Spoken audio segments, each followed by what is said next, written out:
내년 4월 총선을 앞두고 주말마다 전국 방방곡곡에서 출마를 준비하는 사람들의 이른바 출판 기념회가 봄물 터지듯 넘쳐나고 있습니다. 언제부턴지 모르지만 누구든 선거에 나서기 위해서는 일단 출판 기념회라는 것을 먼저 열어야 하는 것이 꼭 치러야 할 당연한 행사처럼 되고 말았습니다. 솔직히 외면할 수 없어서 참석하고 책을 사기도 하지만 그렇게 큰 감동을 주는 책은 별로 만나보지 못했습니다. 물론 저자의 친필 사인을 받고 꼭 읽어보고 싶은 책도 없는 것은 아닙니다. 제가 주제넘게 그렇게 출판하는 저자들을 폄훼하고 싶은 것은 절대로 아닙니다.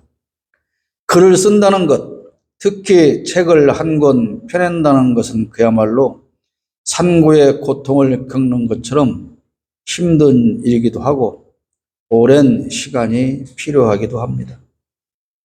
물론 지금이야 컴퓨터 자판을 두드리면 되고 어떤 이는 작가에게 돈 주고 대피를 부탁하고 심지어는 AI가 대신 책을 만들어 주기도 하는 시대라서 마음만 먹으면 누구나 책 한 권쯤 내는 것이 그리 어렵지 않다고 할 수도 있습니다. 다만 그 책의 독자가 읽어본 사람이 얼마나 많이 공감하느냐가 좋은 책이냐 아니냐 여부를 판단하게 될 것입니다.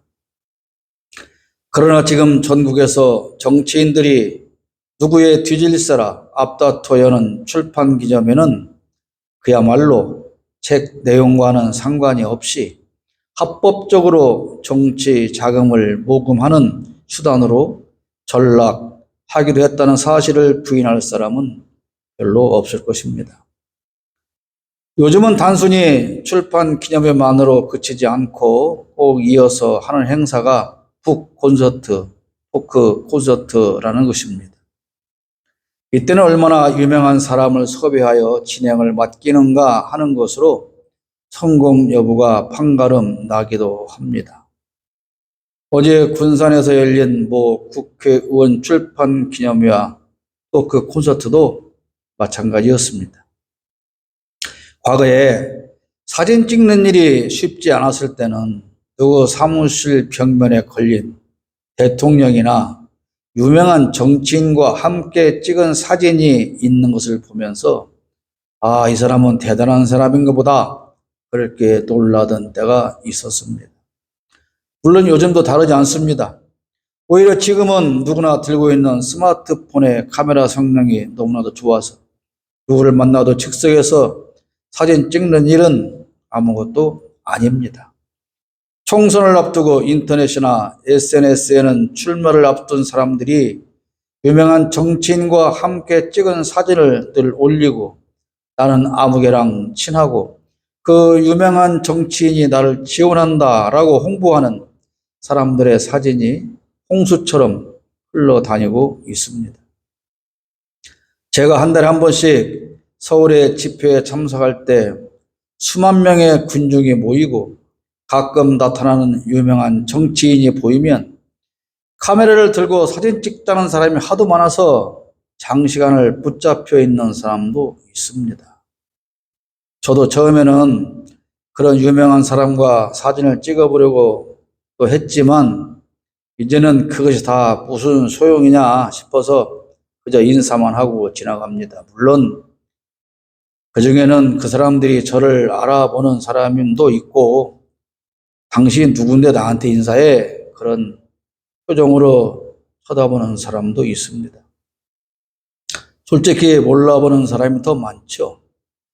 반면에 저는 도저히 누군지 모르는 여러 사람이 반갑게 달려와서 자기를 소개하고 함께 셀카를 찍자며 좋아하는 사람들도 있습니다. 오늘 대림절 두 번째 주일을 맞으면서 웬 엉뚱한 소리를 늘어놓느냐, 그렇게 의아해 하실 분이 계실 것 같습니다. 그러나 사실 저는 오늘 지난주 설교의 마지막에 결론 부분으로 말씀드렸던 이야기를 이어가려고 하는 것입니다. 이 땅에 오셨던 그 예수님이 누구를 만났고 우리에게는 무슨 말씀을 하셨는지 생각해 보면 기독교 신앙인인 우리가 예수님께서 기뻐하시는 삶을 살 수 있지 않겠느냐고 말씀드린 그 부분을 이어가고자 하는 것입니다. 오늘 마가복음 5장에도 예수님이 만난 사람들을 기록하고 있습니다. 예수님은 거라사인의 지방에서 더러운 귀신 들린 사람을 만나서 군대 귀신을 쫓아내십니다. 그리고 회당장 야이로의 집으로 가던 길에서 12년 동안 혈루증으로 고통당하던 여인을 고치고 죽어있는 회당장 야이로의 딸을 만나서 살리신다는 내용으로 기록되어 있습니다. 예수님의 군대 귀신 들린 자를 고쳐주셨다는 소문은 삽시간에 퍼졌고 예수님이 가는 곳마다 인파가 몰려든 것은 지극히 당연한 일일 것입니다. 그 예수님이 배를 타고 호수 건너편으로 오시니 그곳에도 소문을 들은 수많은 사람들이 몰려와 있었습니다. 그런데 그 중에는 다급히 예수님을 찾아온 사람이 있었는데 곧 회당장 야이로라고 하는 사람입니다. 지금으로 보면 목사나 장로쯤 된다고 할 수도 있을 것입니다. 그 사람이 딸이 죽어가니 어서 예수님께서 달려가서 살려주십사 하는 간절함을 안고 찾아온 것이죠. 야이로의 말을 들은 예수님은 곧 그의 집으로 향했고 같이 가서 예수님이 과연 어떻게 하시는가 보자라는 많은 호기심을 가진 사람들이 많은 군중의 떼를 이어서 예수님의 뒤를 따라가고 있었습니다. 그런데 그때에 예기치 않은 돌발 상황이 발생합니다. 혈루병을 앓는 한 여인이 군중 틈을 헤집고 들어와서 예수님의 뒤에서 옷을 만집니다. 예수님의 옷에 손을 대었더니 병의 증세가 사라지고 깨끗해지는 일이 생겼다는 것입니다.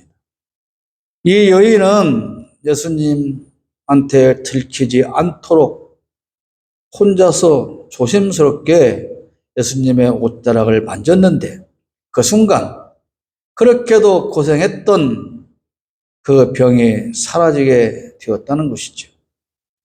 예수님은 이 여인을 위해서 하신 것이 아무것도 없었는데 이 여인이 예수님도 모르게 몰래 옷에 손을 대었더니 그 병이 사라졌다고 하는 것입니다. 28절로 29절에 보면 이는 내가 그의 옷에만 손을 대어도 구원을 받으리라 생각함일러라.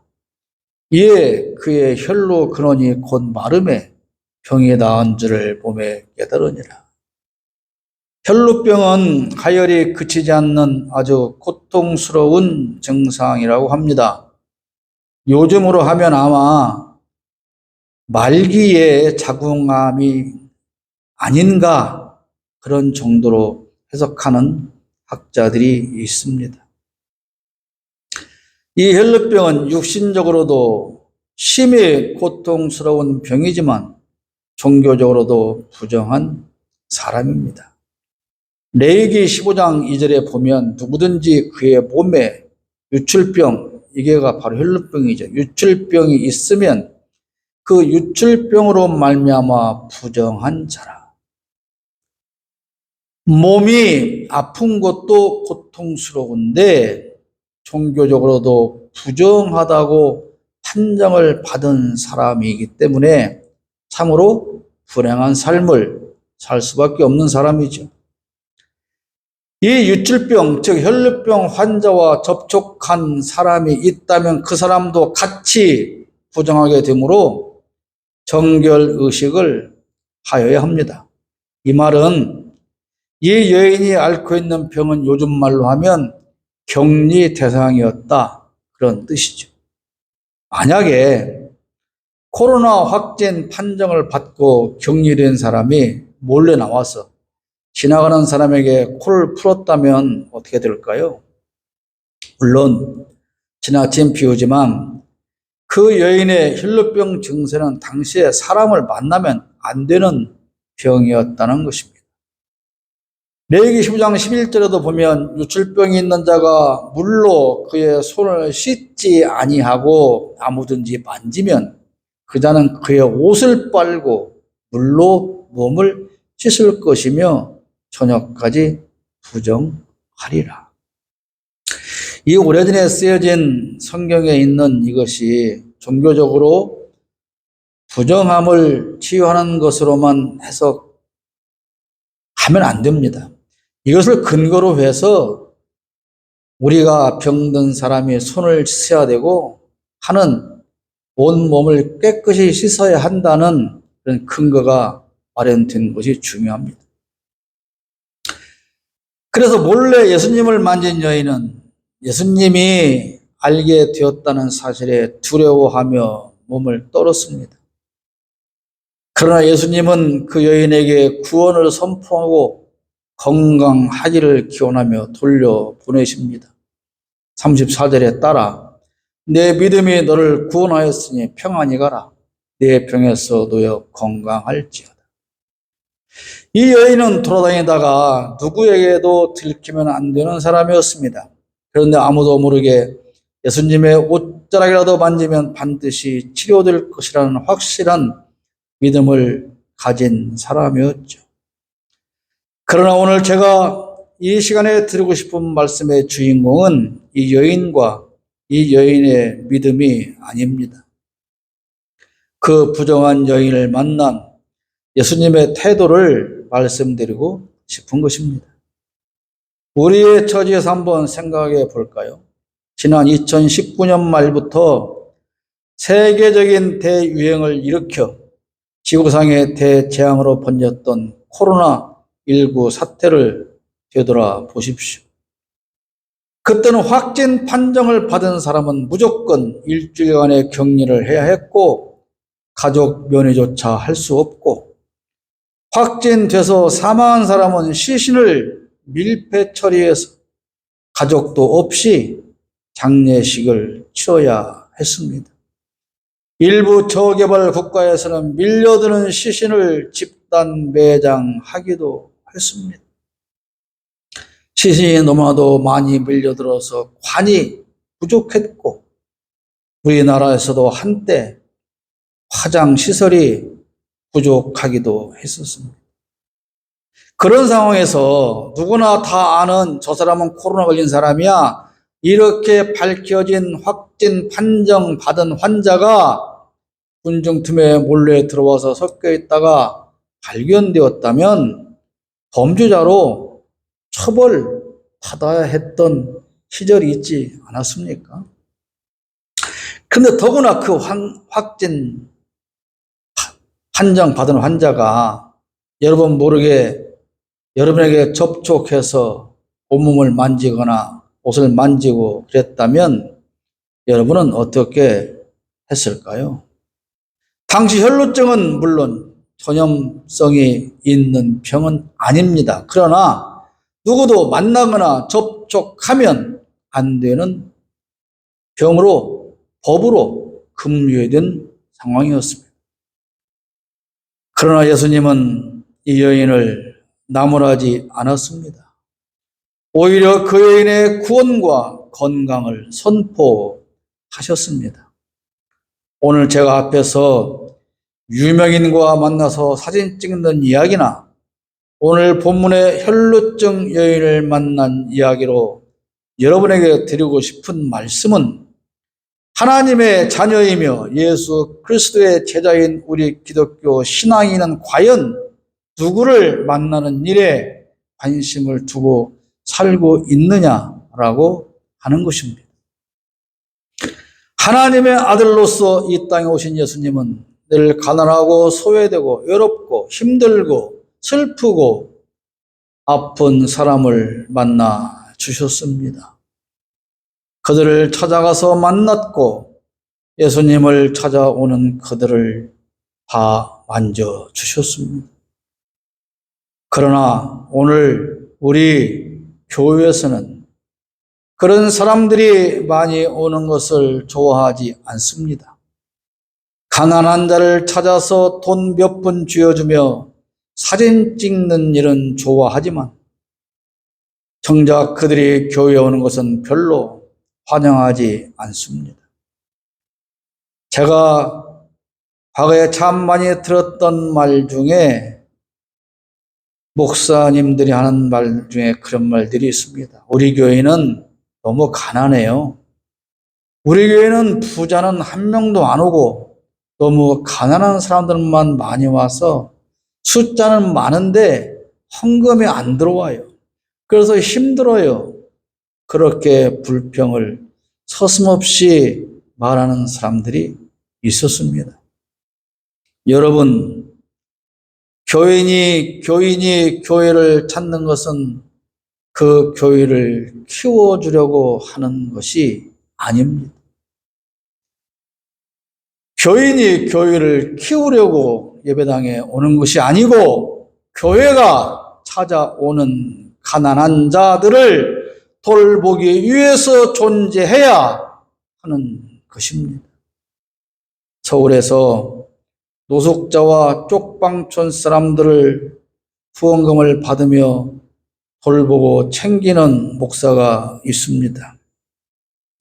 그러나 그 목사는 자기가 하는 일을 사진 찍어서 홍보하거나 보도 자료를 내지 않습니다. 연말이면 이때쯤이면 초대형 교회 목사가 교인들과 기자를 대동하여 선물 보따리를 들고 쪽방촌을 찾기도 하고 그런 다음 날이면 신문과 방송에 대문짝만하게 보도되기도 합니다. 그 와중에 그들과 함께 사진 한번 찍히려고 그들 틈을 비집고 열심히 따라다니는 정치인들도 있습니다. 이때쯤이면 가난한 주민에게 연탄 배달하는 사진이나 그런 동영상을 찍어서 선전하는 유명한 정치인들이 참 많습니다. 신기한 것은 연탄 배달하는데 흰 옷을 입고 하는데도 그 흰 옷에 어떻게 연탄 검댕이가 하나도 묻지 않는지 신기하기도 합니다. 길게 늘어서서 연탄 몇 장 전달하고 동행한 비서가 열심히 사진 찍어 홍보하고 기계에 두어 장의 연탄을 올리고서 비탈길을 한번 올라가며 찍은 영상을 만들어서 선전하고 홍보하는데 열심이기도 합니다. 저는 아주 오래전 신학교 다니던 시절 학비를 벌기 위해서 가락동 시형 아파트에서 연탄지기에 연탄을 최대 36장씩 치고 그 아파트 5층을 계단을 오르던 적이 있었습니다. 그렇게 해서 연탄 100장을 옮기면 1,200원을 벌었습니다. 그때 무리해서 고장난 무릎으로 지금도 그 무릎은 통증을 느끼며 살고 있습니다.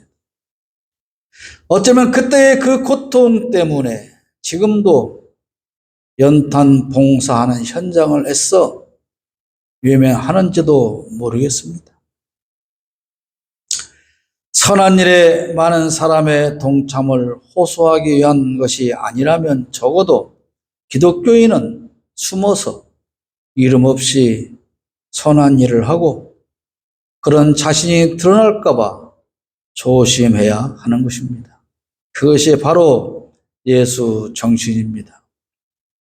지난 정부를 욕하느라 정신없는 사람들이 많지만 그 지난 정부의 어느 영부인과 유명 정치인의 부인은 수해 현장을 홀로 찾고 재해 현장을 홀로 찾아다니며 이름 없이 묵묵히 봉사하다가 뒤늦게야 주민들이 알아보고 나서 화제가 된 일들이 있습니다. 그러나 지금의 영부인이라는 사람은 어떻습니까? 혹시라도 제 오른손이 하는 일을 왼손이 모를까 봐 직접 사진 찍어서 대통령실 홈페이지를 장식하는 데 여념이 없지 않습니까? 사실은 봉사가 목적이 아니고 사진이 목적인 것입니다. 이 대림절 기간에 우리는 어떤 사람을 만나서 어떻게 해야 할지를 깊이 생각해야 합니다. 사람은 늘 자기가 관심 두는 사람을 만납니다. 윤석열 씨는 늘 대구를 방문하지 않습니까? 그곳에 가야만 자기를 환영해주는 시민들이 있기 때문입니다. 물론 그렇다고 모든 대구 시민이 다 환영하는 것도 아닙니다. 지난주에는 재벌 총수들을 이끌고 부산 깡통시장에 가서 그들을 줄 세워놓고 억지로 떡볶이를 먹게 하는 진풍경을 연출했습니다. 여러분, 재벌 총수들이 얼마나 바쁩니까? 할 일이 얼마나 많은데 외국 갈 때마다 끌고 다니고 이제는 시장까지 끌고 다니면서 떡볶이 먹는 먹방 쇼를 찍고 다닙니다. 한동훈 법무부 장관이라는 사람도 그렇게 돌아다닙니다. 민생을 살피러 다니는 것이 아니라 자기를 환영하고 지지하는 사람의 숫자를 확인하려고 다니는 것입니다. 내가 총선 때 나와서 국회의원에 출마해도 될까? 어떤 지역에 가면 가능성이 있을까? 그것을 점검하러 국민이 주는 월급을 받으며 그렇게 다니고 있습니다. 원희룡 국토부 장관도 그러고 다닙니다. 심지어 교회 장로회에서 주관하는 그런 모인 곳에서 신앙 간증이라는 이름으로 정치 연설을 합니다. 40억짜리 초호화 아파트에 살면서 금수저로 태어나서 한 번도 서민의 삶을 경험하거나 체험해 보지 않은 그런 기득권자가 정치를 한들 그들이 힘없고 가난한 사람들을 위해서 무슨 정책을 만들고 바른 정치를 하겠습니까? 오직 가진 자들의 세금을 줄여주는 일에만 여념이 없지 않습니까?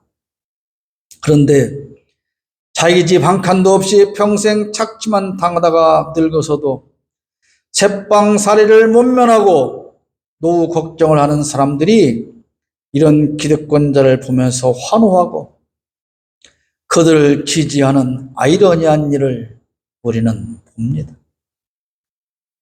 가진 자들만을 위한 정치를 하고 그들이 더욱 많은 것을 누리도록 하는 그런 정치인을 우리가 뽑으며 세우며 살았기 때문에 지금 이 나라는 이 모양으로 커들라고 있는 것입니다.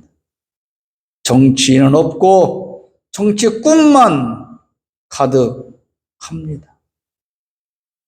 말씀드린 것처럼 원희룡 국토부 장관이라는 자가 대구에서 열리는 장로회 연합이라는 곳에 가서 간증한답시며 극우, 수구, 꼴통, 전광이라는 자와 나란히 하고 왔습니다. 상대 정당의 대표를 반드시 제거하겠다는 것이 과연 신앙 간증입니까? 그 말을 들으며 환호하고 박수치는 사람들이 과연 기독교인들이라고 할 수 있습니까? 대통령이라고 불리는 자 부부가 매월 안 빠지고 외국을 돌아다니며 외국 정상들을 만났습니다. 이제 또 네덜란드를 간다고 하지 않습니까? 국가적인 체면이 있어서 정상회담도 해주고 만찬도 하고 그렇게 돌아오지만 돌아오고 나면 방문했던 그 나라 언론에 우리나라 대통령 부부를 조롱하는 보도가 넘쳐납니다. 정치인들은 자기의 공천권을 가진 자 앞에 줄서기를 합니다. 국가와 나라를 위해서 정치하지 않습니다. 자신의 출세와 벼슬을 위해서 정치인의 길을 갑니다. 그래서 그들은 소외되고 가난한 자를 만나지 않습니다. 관심도 두지 않습니다.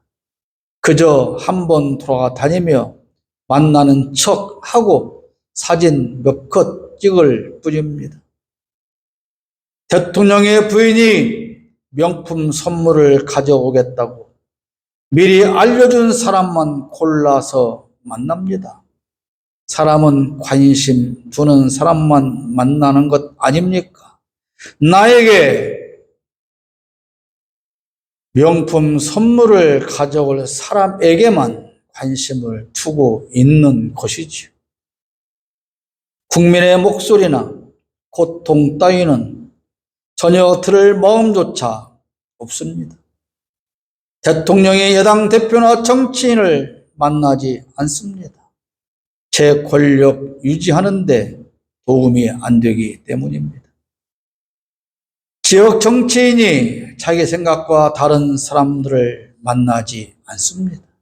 만나봤자 듣기 좋은 말은 하지 않고 어차피 선거 때 자기에게 표를 안 줄 것이 확실한데 뭐하러 그런 사람을 만나느냐, 그런 생각 때문입니다.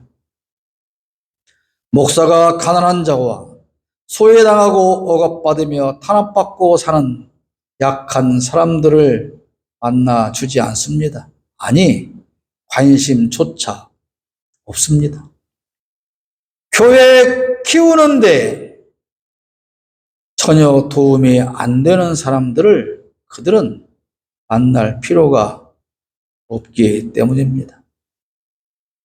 그런 목사들 밑에서 신앙생활하는 기독교인들도 자기에게 이익이 되는 사람만 골라서 만나고 줄을 섭니다. 그러면서 말로는 이웃을 사랑한다, 사랑해야 한다, 사랑하자, 나는 사랑하고 있다, 그렇게 말하는 것이죠. 그런데 그들의 주님이신 예수님은 주님의 제자라고 하는 그들이 외면하는 그런 사람들만 골라서 찾아주시고 만나주셨습니다. 그들을 만나시려고 이 땅에 하늘 보좌를 버리고 내려오신 것을 기념하는 것이 성탄절이고 성탄절을 미리 준비하는 것이 바로 대림절 기간 아닙니까? 그렇다면 우리는 지금 예수님의 제자라고 한다면 예수님이 만나서 사랑했던 그들을 우리도 만나서 사랑해야 옳은 것이 아니겠습니까? 우리가 소외된 이웃을 외면하고 유명인과 화려한 성탄트리 불빛 앞에서 사진 찍어 자랑할 때 예수님은 숨어서 소외된 자를 만나고 계십니다.